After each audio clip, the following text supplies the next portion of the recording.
Hello and welcome to Nerdarchy. For nerds, by nerds. I'm Nerdarchy Dave, and today I'm hanging out with Steve and Andrew from Epic Levels, as well as their aliases Tiger Wizard and Dragon Warrior. How you guys doing today? Hey, I'm doing great. Most excellent, Dave. Thanks for having us on.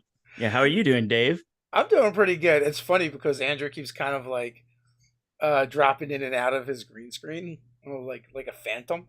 Mhm. Yeah, I can turn he's it not off. just a tiger wizard, also a ghost wizard. Yeah. It's fine by me. Work your magic, my man. Work it. If you guys be so kind of introduce yourselves and then tell us a little bit about you. I guess we'll start with you, Dragon. Cool. Well, Steve Albertson, the Dragon Warrior, one half of Epic Levels. Epic Levels is we started off doing Dungeons and Dragons music, mostly in the hip hop variety of music. I've also played music my entire life. I also have a film degree I use occasionally. So my and played role playing games since I was a wee lad, Since you could breathe. since the early '90s.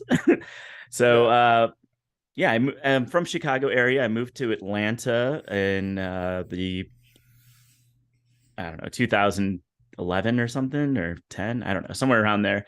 Met Andrew pretty immediately. We hit it off because of our role playing game love. I found a group very quickly when I moved there. I just put out the feelers, like the nerd feelers, immediately when I'm in Yeah. a new town. I'm like, who plays D&D here? Let's get it. Yeah. Threw And up the nerd signal.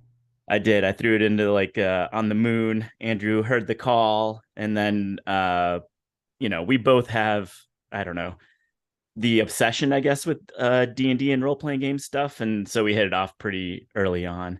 So then we started making a whole bunch of different RPG related stuff together.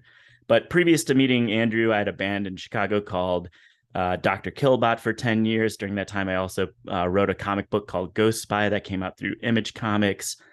Moved to Atlanta, had most of these are more in the punk rock variety of bands. Played in a band called Sex Barbecue for a while. That splintered off into a band called Illiterates. I moved from Atlanta to Los Angeles, where I started another band called SPs. And then COVID hit, and I put my stuff in storage in LA, and I've been living on the road like a RPG hobo, mostly splitting my time between Chicago, Milwaukee, Lake Geneva, and Atlanta. I And mean, that so, sounds like the best kind of hobo to be. Yeah. yeah, it's been very cool. My day job is working with musicians, so I could do that pretty uh, easily from anywhere. So I own a music publicity firm called Baby Robot, and I also have a label called Baby Robot Records. So everything I do in my life revolves around music and role playing games, pretty much. Nice. What about And you, just to Tiger? clarify for everybody listening, when Steve says hobo, not necessarily a murder hobo. Steve likes to use complex and innovative tactics for solving complex conflicts in role-playing games. He's not just a hack slasher. He likes a little bit of the role play as well as throwing the dice. Oh, I figure we are talking about his real life, not his game life. So A little bit of both. I mean, at this Yeah, point, it's so where do we get with intermingled. the Tom Hanks esque mazes and monsters style of role play? Who knows? yeah, Just running around the sewers of New Jersey, knifing rats, degenerates giant and your rats. friends. Yeah, and giant rats. Gotta So grind many those giant levels out rats. somehow. So tell us a little bit about yourself, Andrew. Okay, I will. I'll tell you everything you want to know.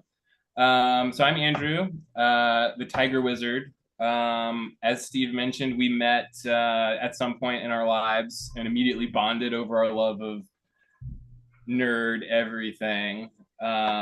So I've been an artist and graphic designer for most of my life with a specialty in t-shirt printing.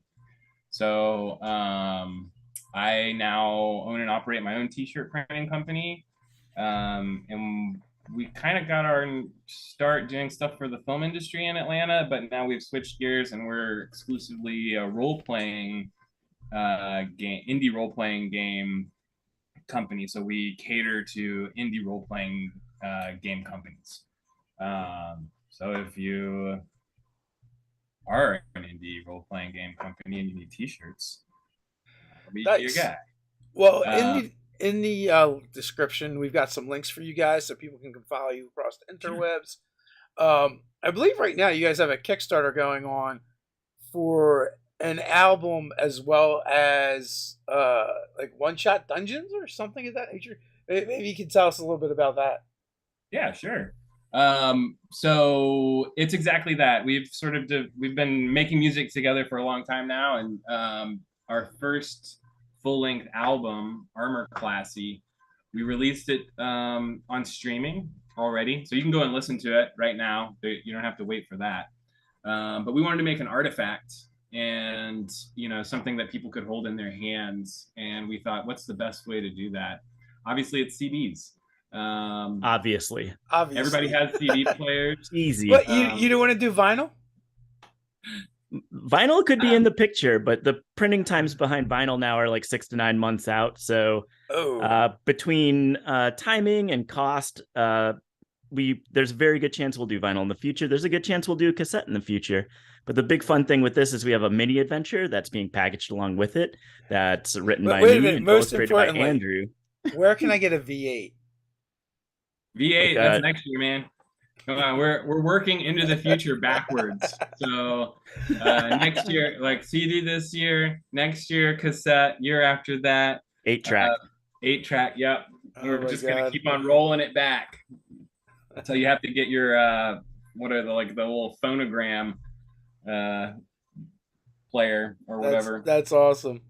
So Andrew, you say you guys are doing hip hop, right? You don't really have a hip hop aesthetic. What are you talking about? I look like all hip hoppers. I meant Steve. Sorry. Oh yeah. Look at this cool hip hop hat. Yeah. We're just nerds, man. Like we don't have any bling. We're nerds, and we like making music of all different types. I really enjoyed switching from playing instruments to using my voice as an instrument for what we've been doing with Epic Levels. And so for the adventures, Steve does pretty much all of the writing, and I'm doing all of the illustration. But when it comes to making music, we both write together and sort of come up with the themes together. So it's a lot of fun, and we're doing it because we like to play together and have fun together, and hopefully some other people like it too. So do you guys do any performing? Never. Not No. I mean, there's talk about it here and there, but honestly, we were doing a lot of recording as like a fun side project thing. So it was all in studio.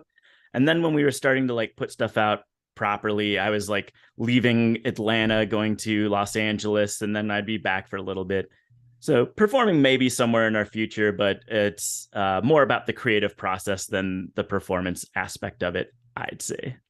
Because I feel like we're seeing more nerdcore bands kind of pop up at different venues. Gen Con, you can usually find a couple. And we've been in touch with people like Megaran and MC Frontalot and MC Chris and these people that kind of made a name for themselves early on in the nerdcore scene. MC Lars, but all these folks, they're touring a lot. Just on the reg. And I think for us, we also do a weekly podcast. So that also takes a bunch of time. It's the Mad Dungeon podcast, where we have a creator on from the RPG community, and then we build a 1-page dungeon around that. Again, we all come up with it together, Mad Lib style. I'll write the words, Andrew will illustrate it, and then we put that out. And that ends up taking a lot of our time as well. So I would say we're more interested in making as much stuff as we can for everyone and also for ourselves. And but as the pandemic pulls out, I think we're going to be doing more stuff, whether it's live shows, which we're definitely talking about. But we also just had we'll put these poster maps out as 11 by 17 things that we give out for free as a PDF if you go to our website. Or you could buy them from Exalted Funeral or also from our website. But we did a poster release party not so long ago where we had probably like 40 or 50 people come in and play the adventure that we did with Levi Combs called the Mechavoid Motocult, which is a space biker adventure. But it was cool getting a bunch of people together kind of after the pandemic just to all play the same adventure in the same room. We did this at a place called Sabbath Brewing, which is a metal bar in East Atlanta Village. It's a lot of fun. It sounds like a lot of fun. What are the tracks on Armor Classy? There's 10 of them, 10 fantastic tracks. You want to go through them all? Let's start with our hit single, "Rather Be Rollin'," and then you can cue the music up now. Okay. Oh, and there it was, everyone. Our hit single from Armor Classy, "Rather Be Rollin'." You heard it here first. Well, maybe. Maybe. It's all about how we would rather be rolling dice with our friends than doing many other pointless activities that people enjoy, like eating or hanging out with friends that aren't playing role-playing games. Yeah, family, stuff like that. Also, lots of fun rolling puns in there too. But that's starting off. And then from there, we move into Battle Prep, which is a kind of darker, slow, as though wizards and warriors are preparing themselves to go into battle, only to get waylaid into just hanging out at the pub instead of actually doing any adventuring at all. Sometimes going to the pub is an adventure in and of itself. So let's not. I feel like I had a bunch of those this past pub weekend. adventures. Yeah, just like I'm gonna go and do stuff, and then you end up not. Yeah, so I mean the big joke in that song is like it's all about like I'm putting on my gear, like I'm getting ready, and then at the end it's just like they're just at the bar hanging out. I don't know if you're you guys might be. I don't know if you guys are old enough to remember the Rambo cartoon. But the intro was him like gearing up, and then I'm picturing that. But instead of doing the Rambo things, he just ends up at the bar with a tankard. Yeah, I'd say that is cartoon that only was on for like a season because parents thought it was too violent. Maybe, I don't remember. It was a long time ago. I know it was on when I was a kid. Nothing screams cartoon like Rambo. Yeah. I guess we had G.I. Joe. I know what it was. So Sylvester Stallone said that he was like fighting against it when it was coming out. Somebody can just Google this. I'm not going to try and pretend like I fully remember, but he was against it because he was like, kids shouldn't be watching this stuff. This is an R-rated movie, man. Don't let kids watch this stuff. It's fine. You can shoot people as long as there's no blood. Yeah, I mean, I think it was in that last Rambo movie where like he was on a Jeep and turned a gun around and literally evaporated a dude. That was so fun. So yeah, that's Battle Prep. And then from there we go into Underdark Exterminator, which is about kind of like we're a organization you could call kind of like Ghostbusters to go and take care of your giant rat problem underneath your tavern. So the whole song kind of works like a like a late night commercial. Nice. What else you got? Then from there we go into Ninja Assassins, which is a very fun ninja song. About ninjas. Very fun ninja assassin song. Yeah, just about ninja assassins. The chorus is all about how they're just hiding underneath your bed, ready to chop you up, chop off your head. There's a really cool guest verse on that song from DJ Black Sunshine. Shout out. Yep. He's a well-known DJ here in Atlanta. So even at Dragon Con, which is probably the biggest, not so much gaming, although there's a lot of that, and I participate in that every year. But he'll DJ parties at Dragon Con. He'll also DJ around town. He's since moved out of Atlanta, but he'll come back specifically to do like these big parties. Specifically the big nerd parties. Specifically the big nerd parties. Yeah. Yeah, so he does one of the verses on there. I bring up a bunch, like my verse tends to lean a little bit towards Legend of the Five Rings-esque. So, our RPG knowledge and fun isn't based solely on Dungeons and Dragons. There's lots of role-playing game fun built throughout all this stuff. Then we move into DM Killed My Character, which is about You guessed character it. death. Dave, Yeah. do you have a particular favorite character death that you've experienced or delivered to a poor unsuspecting PC? So I would say more recently, the bard polymorphed into a T-Rex while Of course. fighting a villain that had been using dinosaurs against them and got mind controlled and then chomped the ranger to death. Oh, so it was a PC killing a PC. Yeah, yeah. That is brutal. It was good. Like, and this particular villain happened to be after that particular character, so they're like, "I got an idea. I'll turn into a T-Rex, and you can get on my back, and I'll protect you."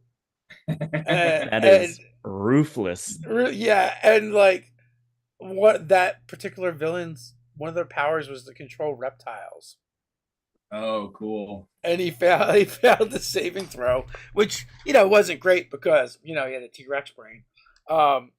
And then just like, and then chomp away. Good. Yeah, it's like the what Scorpion and the Frog, or what is the old fable where it's like, I'll drive you across the river. Yeah. It's my nature to murder you. Yeah, even if I have to die too. Yeah. So the character that died was my wife's. How's the marriage going? You guys doing all How's right the after divorce that? coming along? Yeah. It's all good. Their character got better. The druid had Revivify, so Ah, good. it's hard to stay dead in 5e. Yeah, and That song is very personal. It's all lighthearted and fun, but when we are singing this song, we are singing about characters that we have nurtured for many years of playing role-playing games, and then had them obliterated for Did you call out their specific DMs and immortalize their infamy in song? No, their name is not in there, but they know who they are. Yeah. Actually, for two of ours is the same DM, like for the verses in the song. Yeah, they knew who they are and they know what they did. That's the important part. Yeah, and it's very fun. And that's who you are. Yeah, and that song also has the verses sang by Grace Bellury of Atlanta band Karaoke, who is also Andrew's sister.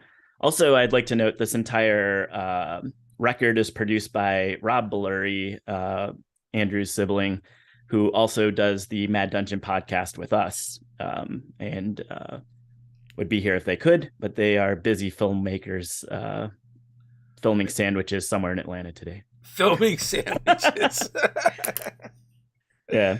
So then we go after that to Liches Be Trippin'. And as everyone knows, if you've ever played in any D&D games, Liches always be trippin'. It is just the way of the world. Actually, Andrew and I were playing in our weekly D&D game with the same DM, Josh Terrian, who's murdered many of our characters. I called him out.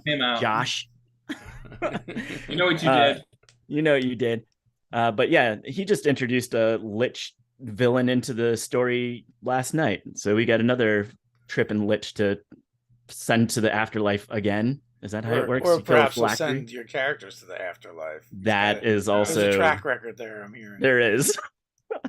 The song is basically just about, motivation, right? So like you hear about these evil liches and they're like, oh, I'm going to do this like evil plan. And like I went through this ceremony of endless night so that I could be this evil creature of darkness and magic for all of eternity and bestow you with suffering. It's like, what if somebody just wanted to be a lich so they could do drugs forever, So me and Andrew take on the... They could, but you have to devour souls every year in order to do that, I believe. Yeah, it's way easier when you're just luring people into your weird drug den. That's true. I'm here for the orgy. Excellent. But it'll be our last one. Yeah. So it was a fun, me and Andrew take on the roles of two drug-addled liches, and it was fun kind of bringing in some fantasy drugs into that song in particular. What is the drug of choice for a lich? Oh, they like everything. They like to mix stuff together. They do like everything. Oh yeah, liches are crazy, man.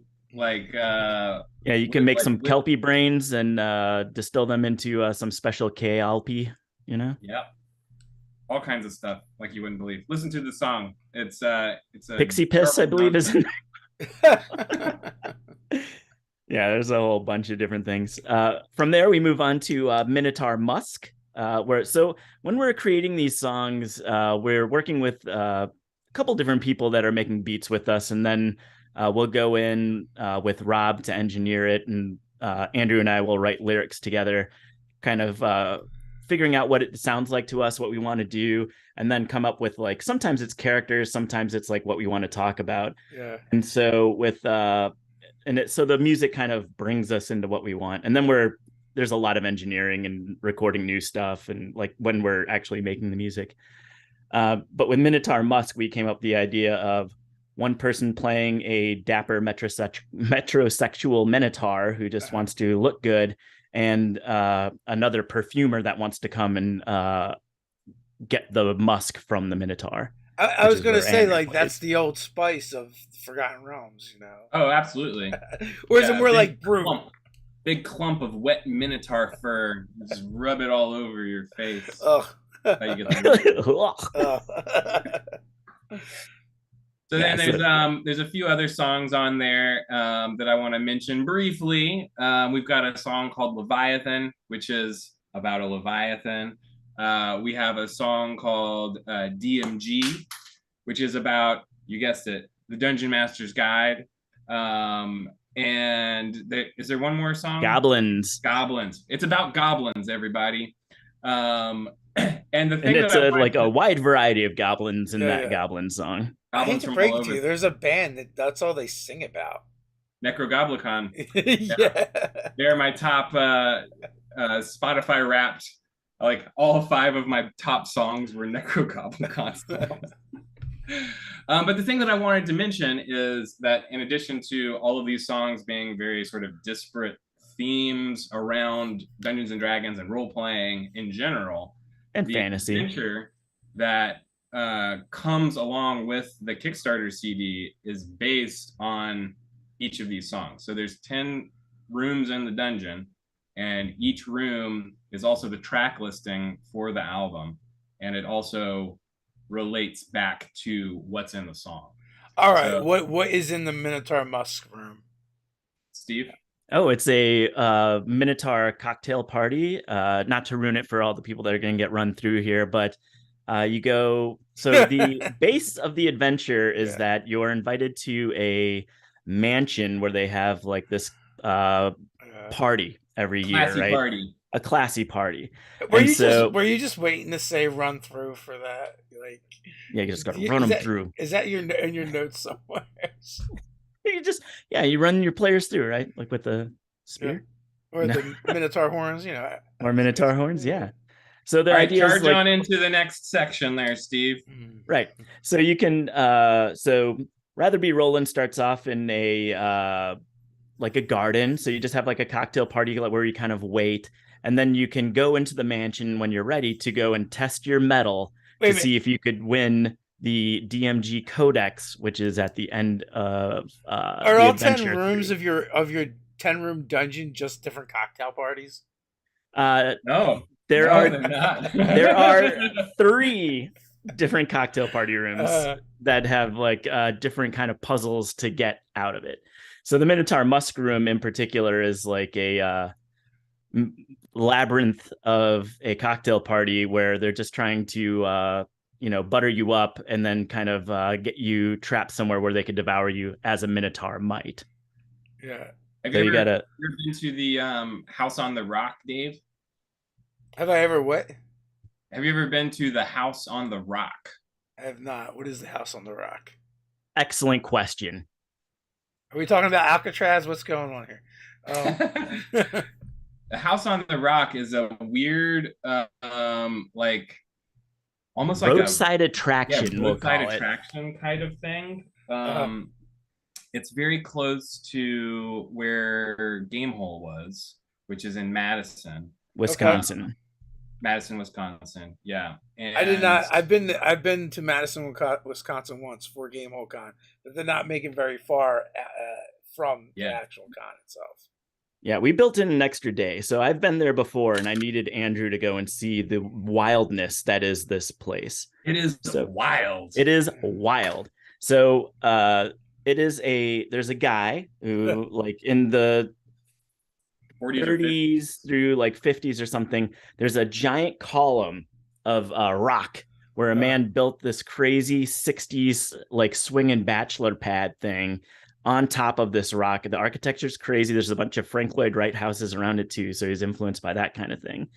But it has like also this jutting structure that goes out hundreds of feet outside of the house. So people that are listening right now, I just recommend, one, if you're around, go check it out, but also you could go look at pictures of this.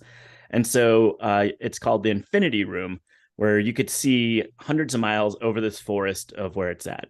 On top of that, the guy that created miles, you can see a pretty good way. You can see a good way. Yeah, you can see a mile. That's you could see New Jersey from Wisconsin. Wow. No. Okay, I stand corrected. That is 8 miles. But the guy that made this thing, his name's Alex Jordan, was also a maker and a creator. So he's also has these wild collections of things where he was also building stuff. I thought you were going to say a tripping lich.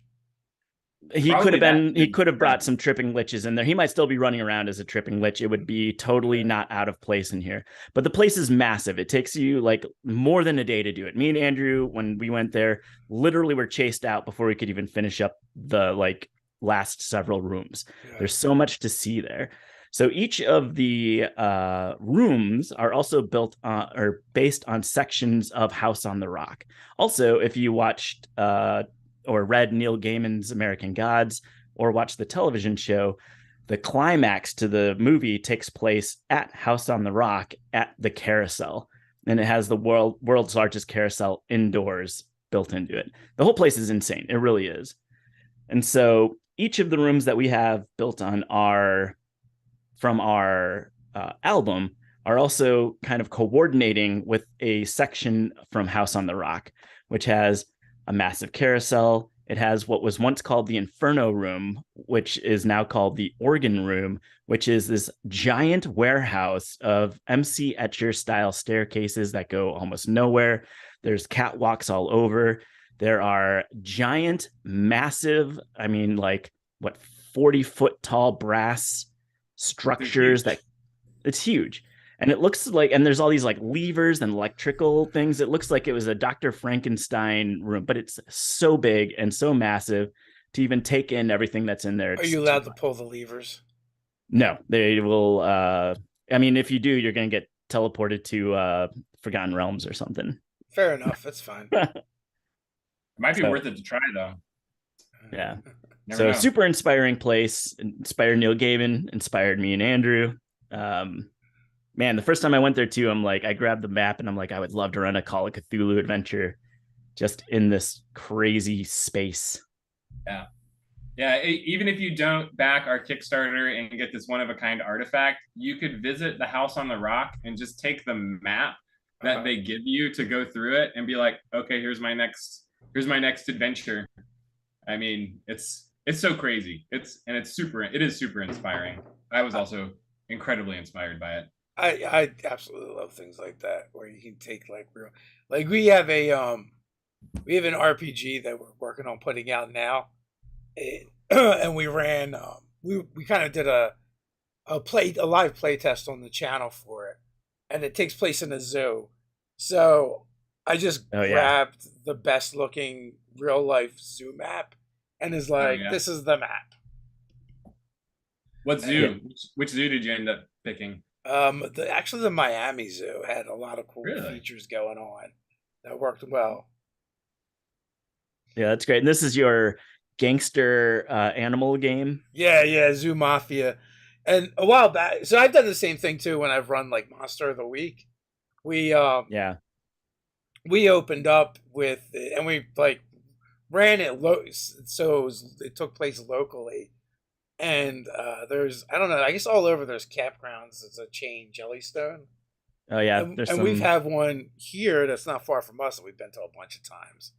and I used the map from that, and the group just loved it. And my wife happened to be in that game, and she's like, "I don't need a map. I've been there enough times. I know where everything is."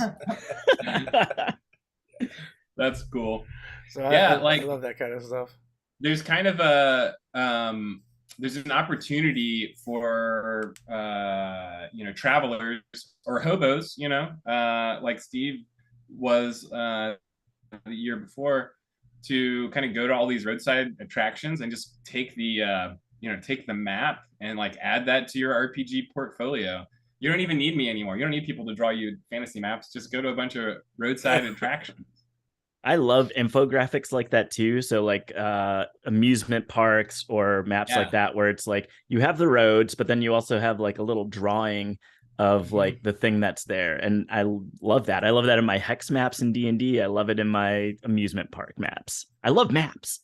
Yeah. It is a lot of fun. I don't know, Andrew 23890 might have some inspiration for your next song. There. Okay. We have a question. Would you like a rogue to sneak a druid wild shaped as a small carnivorous bug into a big bad sleeping space where the bug druid then crawls into sleepy bad's ear and chews away at its brain? I would, but I would just make it so the villain doesn't need a brain. It sounds very Wrath of Khan, right? Yeah. Feeding something into somebody's ear to chew their brains out. Was that somebody who's watching us talk? Yeah. That's in the live chat. And their name is also Andrew? Their name is also Andrew. Okay, that's why I was so confused at what I was suggesting. But got it. Yes. Let's do it. So there's a worm that you feed into the ear, right? That's what we're doing. We're building a worm adventure. Yeah. They want the druid the wild shape into it. Okay. I don't know if we're building an adventure. Is that what they asked us to do? No, they just asked if we allow it, but I just kind of spun it a little bit. If we would allow it. Is the question. Yeah. I feel like, why eat the brain? Just have the druid wild shape back into their normal form in their head. Yeah, right. And then let the gore happen, right? Yeah. Why take the time? I mean, it sounds like a torture way, right? Like maybe if you were trying to extract some information, but that's pretty dark too. It sounds like something out of The Boys, like the TV. Yeah, I kind of like the idea of turning it into its own little Osmosis Jones or Magic School Bus adventure where you fight some white blood cells. Right, you take this tactic to like go into somebody's brain or whatever, but then once you're in there, you can't wild shape out, and you start getting attacked by what attacks you in Osmosis blood cells. I'll tell you, man. There's like also you go into the ear. There's already a spider living there. That's how to do it. You have to make it past the guardian spider. Yeah. And then from there, it's just a bunch of mites. I think that's the way to do it. Really I think that is funny.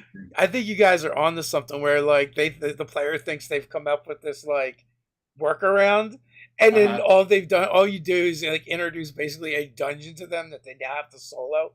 Although it's not a lot of fun for the rest of the party, but yeah, I mean that's fine. Just have them like magically transported in there with them too. Shrink them down as well. I mean, that's the way to do it. We do have the Mad Dungeon podcast where we bring people on and then we make an adventure from scratch where we all bring a word to it and then just kind of work it out, where we have a initial thoughts, then figure out the villain, then figure out someone who's going to help you out, and then a MacGuffin, something to get the story going. And then finally we do a location. And so the whole thing is based on that location. But one of the fun ones we did was a Fallen Titan, like a half-buried Titan episode where like the entire adventure happened. Like there was was this like the BMX wizard one? Yeah, the BMX wizard. Yeah, and so there's a corpse that you had to go in through I think you could go in through the nose or the mouth or maybe the ear cavity. I forget. Yeah, so there was like a pool of bile right. Yeah. So there's like a pool of like acidic bile inside so you have to go in the mouth and then fight like these like slime monsters. But then when you get into the head, there was like a pool of bile and a little rowboat for you to deal with. But then the BMX wizard was also stealing magic tattoos from a local magic tattoo artist. So the like adventure was like, hey, get my magic tattoo backs from the skin flaying BMX wizard who lives inside this half buried Titan. Yeah, that was a fun one. Yeah. What is your game of choice? What do you guys usually play? So I just ran. So our buddy Brian Colin, who Never does heard yeah, how we met. Kidding. Yeah, actually, yeah. So we just did Wormfest with Vastgrim from Brian.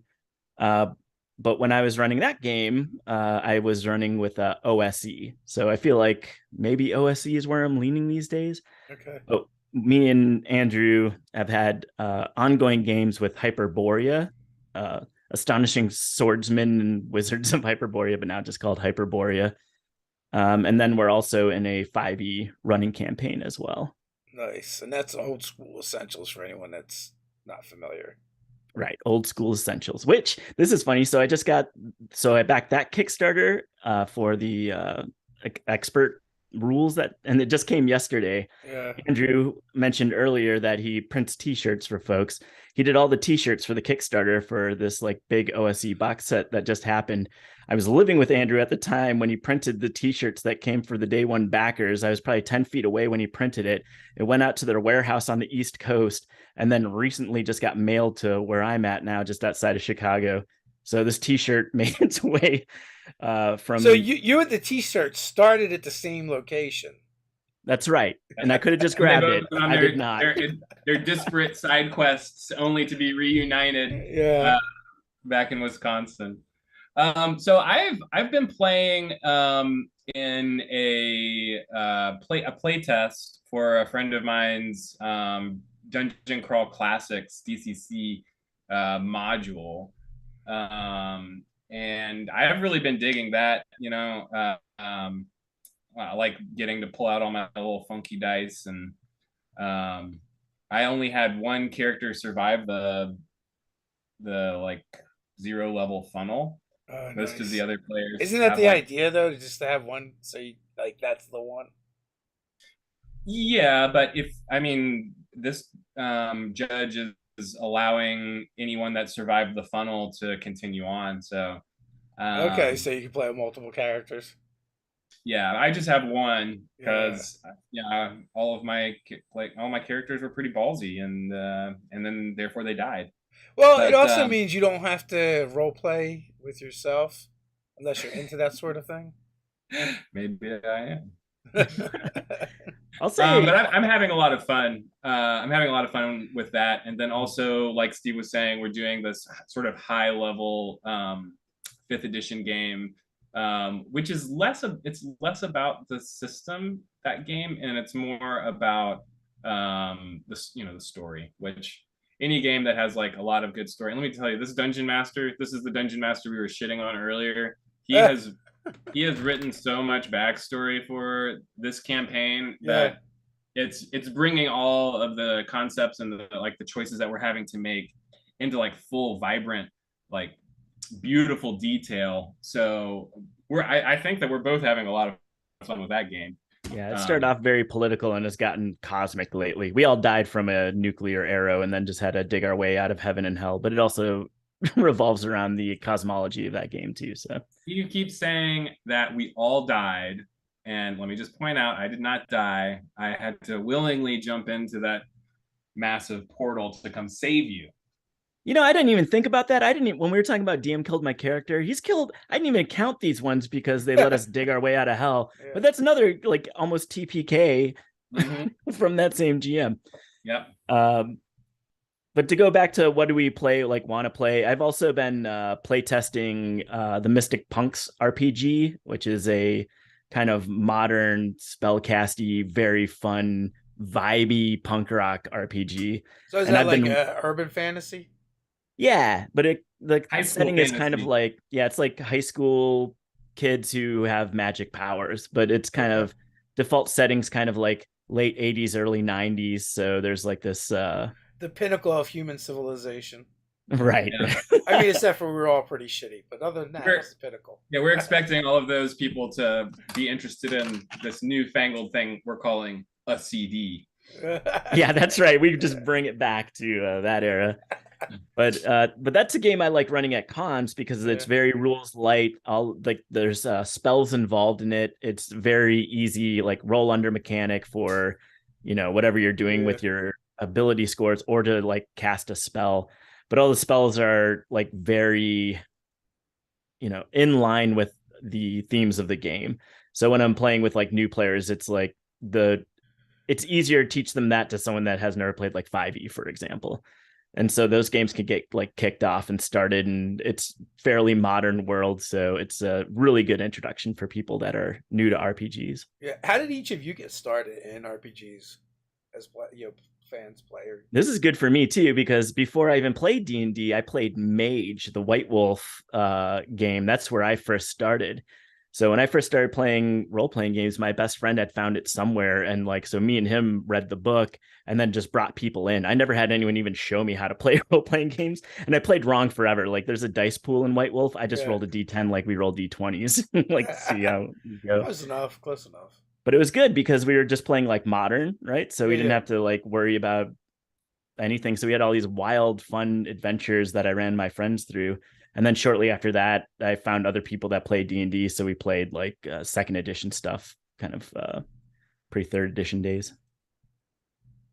I kind of got roped into it through comic books. So when I was really young, I worked at a comic book store, and the owner of that comic book store took me to Dragon Con in 1994. I was just a kid. And that's the year after I graduated from college. Nice. High school. Yeah. His first PhD. Yeah. So I was born in the early 80s, so I was like 11 or 12 in 94. So back then we also didn't care about child labor laws. Oh no. I got paid in comic books, dude. So it was just it was mind-blowing and eye-opening to me and all of that kind of stuff. And wasn't long after that I found some other kids that already were playing. I think they were playing second edition Dungeons and Dragons, and I tried to join their group, but they were like, we don't want you in our group. They were a few years older. So I kind of just like got my hands on some books and started drawing. Yeah. Stuff from the books, and then I got some Magic cards. This was like shortly after Magic the Gathering had come out, so I got my hands on some Magic cards and started copying like Shivan Dragons. And so are you telling us how you started playing, or are we picking at your old trauma scab here? No, it's not traumatic at all. It's beautiful. It's a beautiful like there's this group of guys were playing, and they wouldn't let me play with them.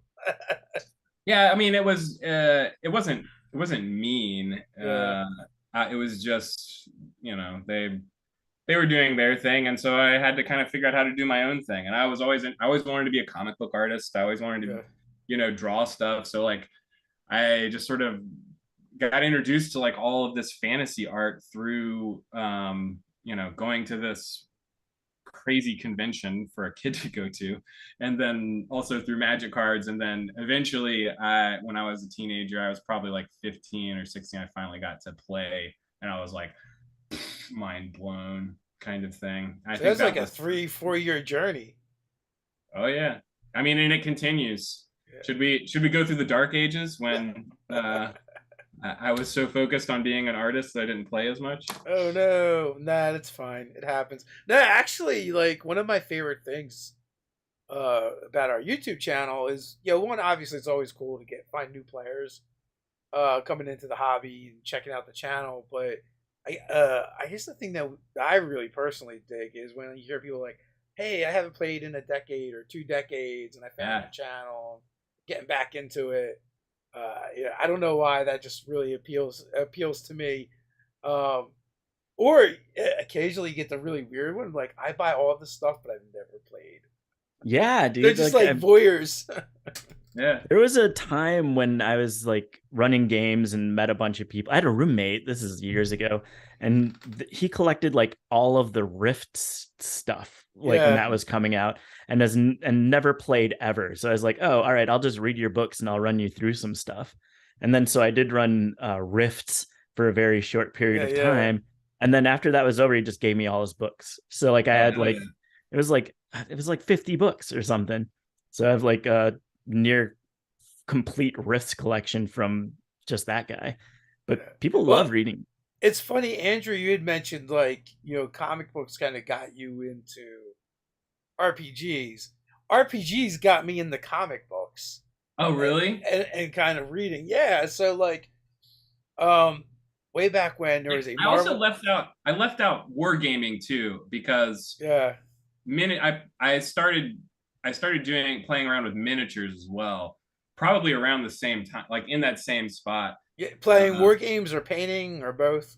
Both, yeah, painting miniatures, building miniature like terrain and stuff, and then playing, miniature war games, whatever it was.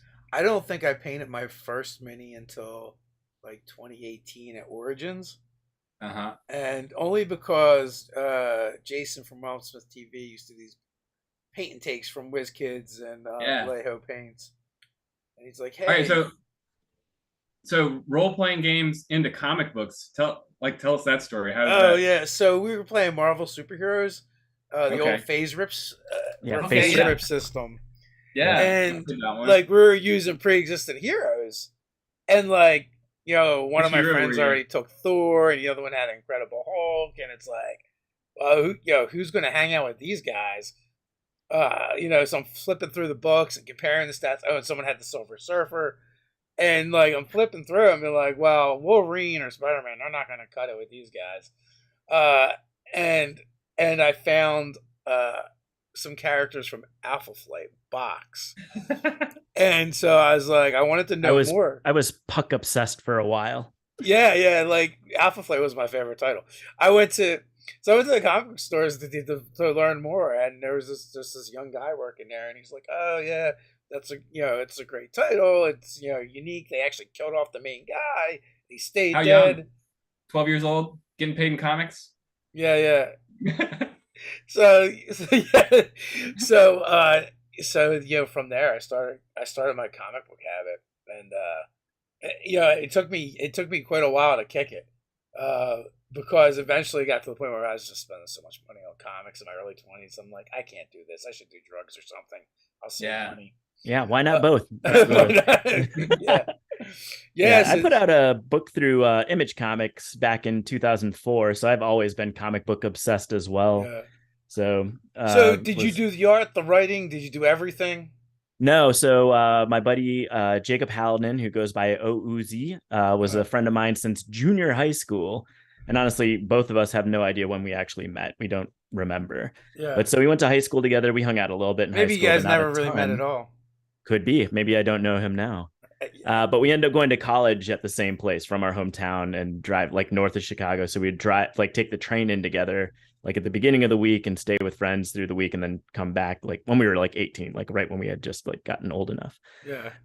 Through that, we ended up becoming, very close, and then eventually roommates. And then when we were putting this book together, similar as me and Andrew, where like I was doing the writing, he was doing the art for it, but put together a packet, went to what was then called Wizard World in Chicago, and then met the Image guys, handed them a packet. They end up picking up the book. And like for 6 months, I've never worked harder in my life. So writing the script, the easiest part of it. But me and Jacob, with a little bit of help, did pretty much everything. So he would do pencils, hand it to me. I would scan it in, do digital inks, hand it to him. He would do better digital inks, hand it back to me. I would do flat colors, hand it back to him. He would do finished colors, hand it back to me. I would do the lettering, hand it back to him. He would do final layout.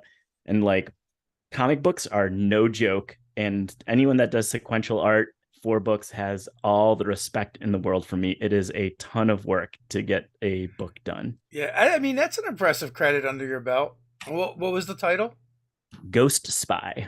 So Ghost it's a Spy. 5-issue miniseries. Also, here's the tip for anyone that wants to get into comic books. I came out the same time as like Walking Dead. They had the right idea. Ours was like a full color book. Walking Dead was black and white on the inside, so it was a cheaper book. But you need to build and find an audience. Same thing with role-playing games. The more stuff you put out, the more people are going to find it. Putting out one thing and hoping, crossing your fingers is not the way to do it. Field of Dreams, baby. It is. So Walking Dead, like this is always a compare, because we'd be at the same comic book conventions with like Robert Kirkman. Like we were just started at the same time. But then he was like, I'm just putting out this book forever until I don't do it anymore. And that worked out like a charm. It's a great book too. I mean, let's not discount like how well it's written and drawn. But like for us, we did like this 5-issue thing. I'm sure it's okay, like, but it's no Ghost Spy. Come on. Tell me about it. It is no Ghost Spy. But the big problem with us, as far as the business side went, like people had to like buy the last book before the first book was even in the stores. So didn't even have a chance to like find an audience.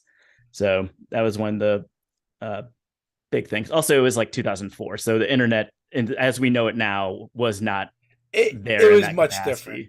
Yeah, there was like, I don't even know if like MySpace was around at that time. So trying to find an audience, like, I mean, it was a very different time. You're just on there Yahoo messaging everybody. Yeah, exactly. You're on your AIM messenger, like you like spies? Do you like ghosts? Yeah. That's very cool. But to bring it back now, I'm still writing, Andrew's still drawing, and we have this new product that's the Armor Class EC Dungeon, right? Yeah. So continuing writing, Andrew continues illustrating, and we also keep, flexing that muscle with the Mad Dungeon podcast, where we're putting out that one-page dungeon, monthly. We were doing it every other week, and we realized that was an untenable amount of work. Yeah, we wanted to have lives too. We wanted to actually be able to play some games. So I mean, I feel like you could do a weekly podcast, but where you're doing a weekly podcast where you make something as well, that's insane. It is a lot. And luckily we have producer Zach, who helps us organize all of this stuff. Scheduling guests is a big, that takes a lot of time too. Yeah. But so record the episode, Zach will edit the episode. I will take the words and like make it make sense after like an hour to 2 hours of like doing writer's room style podcast and distill it down into something that makes sense. Then Andrew will take what I do, and I'll never make the word count Andrew wants from me. I'm terrible at it. And then Andrew does the drawings and the layout. And so it's a big effort all around. Yeah. And where do you put those out at? On our website. Click this link right here. Yeah. epiclevelsrapgods.com. So you could find all of the maps there. You're just giving them away? Yeah, we just give away the PDFs. It's crazy. I know. It's not that crazy. We're gonna we're slowly seeding our concepts and ideas into your mind. It's just like the liches that are tripping. It's like the first doses. I think you guys are the liches that are tripping. It could be. It absolutely could be.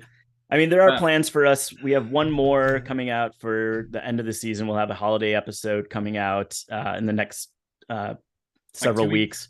Yeah, 2 weeks or so. Our last episode with Giogu Noguera of Halls of the Blood King. Yeah, of the Blood King and Primal Quest. That was the last episode we had come out. That came out just a couple days ago. Yeah, 2 days ago.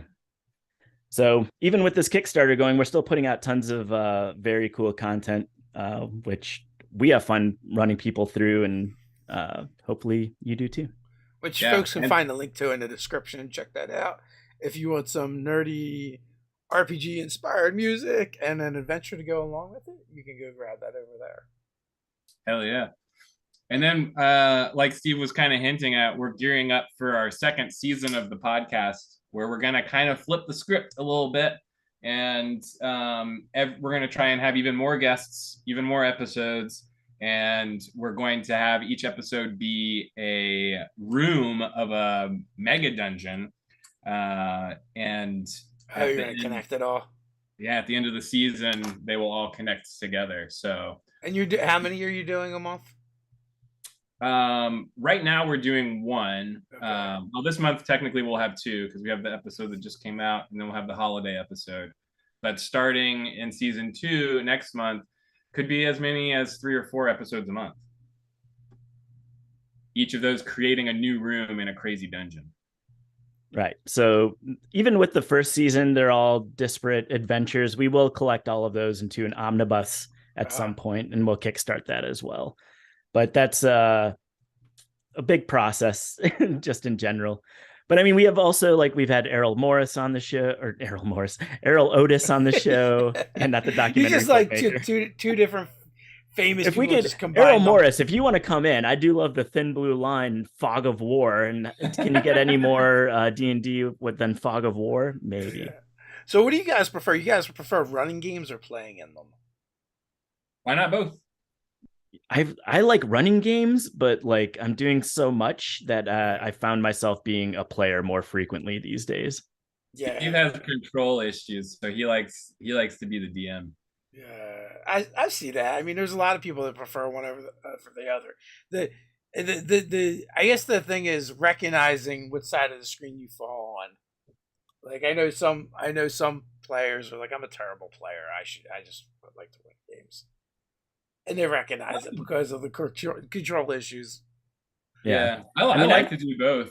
I feel like if I run a really long campaign, which I've done that several times, but the players will also get frustrated with like some inconsistencies with my storytelling, because I'm a very fly by the seat of my pants kind of dungeon master. So I don't always take the best notes.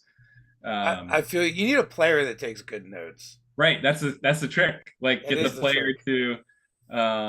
We do on our in between episodes, which we call side quest episodes. Yeah, we talk about what have you been playing, and that has actually been something that Doug, another dungeon master, has been like, hey, if we start this new campaign, I need y'all to talk about my game every week so that I can have the recap. So like that's where we can do it. Make a super cut for me of all the recaps of my game so that I have better notes. Yeah, we found out kind of, I don't know, years ago we've been doing this too, which we'd give like additional XP to someone that wanted to be like take notes. Yeah. And so sometimes we'll have someone that like wants that XP and they're like all gung-ho about it. Sometimes we'll like rotate and be like, this time it's your turn to write it down. And there was like fun wiki places like Obsidian Portal was there for a while. I don't know how many people are still using that. Yeah, but fun places where you could like keep good notes and have like a wiki style database of your characters and your places and all that. Now there's things like you got Campfire, you got World Anvil. World Anvil is the one I've been hearing a lot about. There's a bunch of them out there you can use. Yeah, we've got one player, Dr. Kurt, who takes phenomenal notes and then puts them into a doc for the GM and for the rest of the players. It does it in their character's voice. Oh, I love that. Yeah. So it's like it's become part of the GM for that group's prep is those notes. Now, I love it. Yeah, it's a good way to keep it steady. Yeah. I will say Andrew's not giving himself enough credit though. He ran us through last year Andrew Kolb's Neverland campaign, so I think that went great. But I guess that one was also kind of like a more hex crawly, so just where we were going was what was happening. You can run haphazard seat of your pants style games and still be great games that are fun. I mean, we are very kind of light touch when it comes to prep in our own games. So, and then also, I know you guys have had Brian on your show before, but anytime he's ever run a game for us, he's like, grab some dice, roll this dice, roll this die, roll that die, and like that's his prep. Yeah, he ran a game for us at GaryCon this past GaryCon, and that was exactly how it started. I ended up being fired out of like a cargo hold in space because I got infected with worms. Oh, I've heard tell of that. Yeah. Well, too, like it was very dramatic. It was all my friends. They're like, we're shooting you into space. I'm like, no, don't shoot me into space. When I first got like introduced to Vast Grim, I was kind of like, so you get worms, you're like a zombie, right? That's like a zombie bite. So we got to space that person. Well, he's like, well, not really, kind of, but I'm like, so are we spacing the person or not spacing the person? I'm so confused. We better space them just to be safe. I feel like that's going to be where most people go. I want you coming back later. Yeah. Plus, like, I mean, that setting is kind of like shitty as far as like what's going on in the world and how terrible everything has gotten. So, It I is think both vast and grim. yeah, if you're gonna side on one side or another, it should probably be shitty, right? Yeah. So, space your friend. Yeah, or just like surviving, Yeah. And it's a Merkberg port, so like even playing that game, I've played a bunch of Merkberg, where like my characters die of infection. Like it seems to be a very regular. Oh yeah, Yeah. I think I killed off a couple of your characters from infection in that game, didn't I? Yeah, you did. Yeah, you're welcome. Yeah, I had not played as much Morkborg as I've played Vast Grim. It's very similar. All the mechanics are the same, just a different skin on the same rule set. It's a lot of fun. Oh yeah, Definitely tons of fun. I think I really want to check out Orkborg though. The which one? Orkborg. Orkborg. I don't even know if I know Orkborg. I know Cyborg is just coming out right now. Yeah. Too. So it's The Cyberpunk Morkborg, one. but it's all based around orcs. So is that the one that Grant Hewitt did? I'm not entirely sure. I just know I've seen it, and I'm like, you know what? I really need to check this out at some point because it just I love orcs and dwarves. It just speaks to me. Yeah. I think is that your go-to character playing an orc or a dwarf? I must say I played quite a few of them, and I'm like, this would be great as a dwarf. And then I'm like, all right, I play dwarves all the time. I have to figure something out. Like, I also really like the band Wind Rose, or is it Rosewind? I don't know what to select it. So I don't know. I don't know if you've heard of that band or not, but it's a dwarven metal band. What makes them dwarven? I think it's the music, the songs they sing. And they all just all about mining. They all kind of look like dwarves. Hell yeah. Diggity Dig is one of their songs. So it's about digging holes. What's the name of it again? It's either Wind Rose or Rosewind. If you just search dwarven metal or dwarf metal, it'll come up. Yeah, these guys are like, it's off to listen to dwarven metal. I go. It is very good. I've gone down some deep holes. It's so weird, like all the like bands and music that's kind of sprung up around the fantasy genre and specifically D&D. Like I think I'm pretty sure there's a metal band called Gygax. Oh, there's 100% a metal band called Gygax. Yeah. and back in the day we used to listen to Manowar. Oh yeah, but you had all those awesome covers. Like every Manowar album cover is its own D&D adventure. Yeah, for sure. And also they were funny because they had all these like really great, like very thematic songs, but then there would just be that one song on each album that you're like, it's like Sesame Street and the one kid's doing their own thing. Yeah, that's fun thing for so we also have a like Discord server where we do epic level stuff, but one of the fun things we do on there is put album covers that would make good adventures. And so Manowar, all of those are so Manowar, Iron Maiden, like yep. And I'm not an Iron Maiden fan. I'm an anti-Iron Maiden fan who loves the art more than anything. I don't like operatic vocals. Get the operatic vocals out of here. I don't need them. I don't feel that strongly against Iron Maiden, but I'm not like a huge Iron Maiden fan. Like, so I will say we should go see Iron Maiden together. I think I really cut my teeth on like Judas Priest, like that was... And Judas Priest album covers also amazing for that exact thing. Yeah, like let's see, let me see. My one tag, Screaming for Vengeance, basically. Awesome. Yeah, Rob Halford just Rock and Roll Hall of Fame this year. Yeah. So there was a local show that I didn't get there, but my boss at the time had gone to see. I think it was a Black Sabbath reunion at like a real small venue in Philadelphia. I think it was at the Man or something. And they're like, wheel them out. And Ozzy couldn't perform that night. and Rob Halford just happened to be there. And so he That's took the stage and hilarious. just did the set. Like he did the whole show.